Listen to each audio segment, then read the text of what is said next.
Culture consists of two components, which is non-material culture and material culture. Non-material culture is all the things that forms part of a culture that we can't see or touch. Material culture is the things that we can see and touch. These are all the elements of an culture.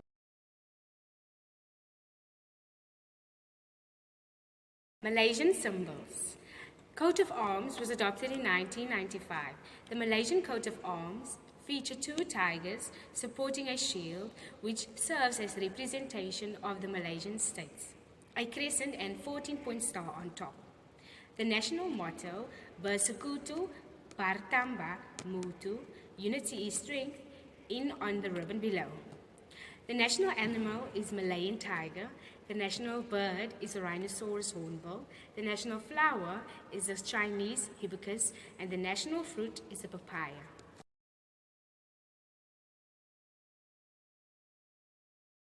Malaysian rituals. Malaysia's most prominent holy place is the National Mosque, built in the heart of Kuala Lumpur in 1965. The daily call to pray from the mosque amplifies the rhythm of Islamic rituals, as does the procession of the faithful to fulfill their prayers. Life cycle rituals begin at birth with a ceremony called Aqiqah, an Arabic term referring to an initiation ceremony usually performed 7 days after a child is born. The Aqiqah ritual consists of selecting a name for the newborn, shaving the child's head, reciting a short prayer, and traditionally an animal is also sacrificed whose meat is distributed to the needy. The Malaysians have a government and a community that is guided by the national principles known as the Rukun Negara. The Rukun Negara is basically a form of unity. It acts as a basis for unity and it helps nation building in the Malaysian countries. So we know that Malaysians consist of Chinese, you get Chinese, Malaysian people, European Malaysian, that they all follow the cultures. However, the first value or most important value is belief in God. The second one is loyalty to the King Muhammad V from, I think, of Kelantan. I think my pronunciation might be wrong, but this is who the Malaysians serve as a king. One of the third values are upholding the constitutional law of morality and good behavior. So unlike us, that or our country that is more into politics and all of that type of things, they believe in building and helping each other so that they can form unity.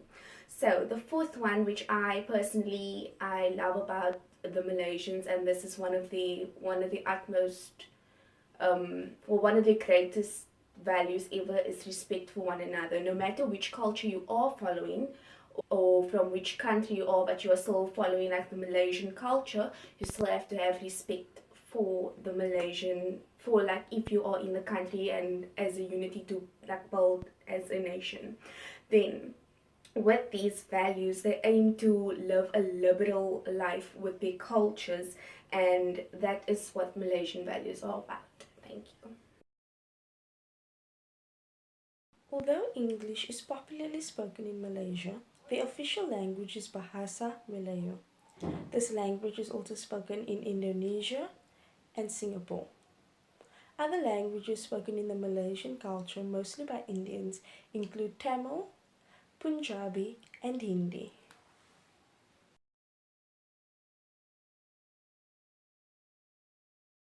Malaysians have a strong interest in physical and stories about spirits and ghosts, whether told in conversations, read in books, or seen on television. Superstition lies as well with the mothers, where they believe to wear special clothes while they are pregnant to bring good luck to their family and to the kids as well. Malaysia is also amongst one of the countries that celebrates most festivals, whether it be Chinese New Year's, Christmas, different types of festivals around the country.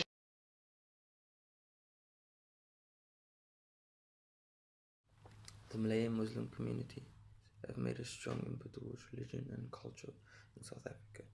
over the past 30 centuries. The Cape Malay heritage representatives in the form of religious and cultural bodies have set aside artifacts and preserved them in the local museums. Some of these artifacts form part of permanent exhibitions, while other smaller collections only appear as temporary traveling exhibits. The Cape has its treasured and preserved artifacts and items that have been key components of its evolving religious cultural identity.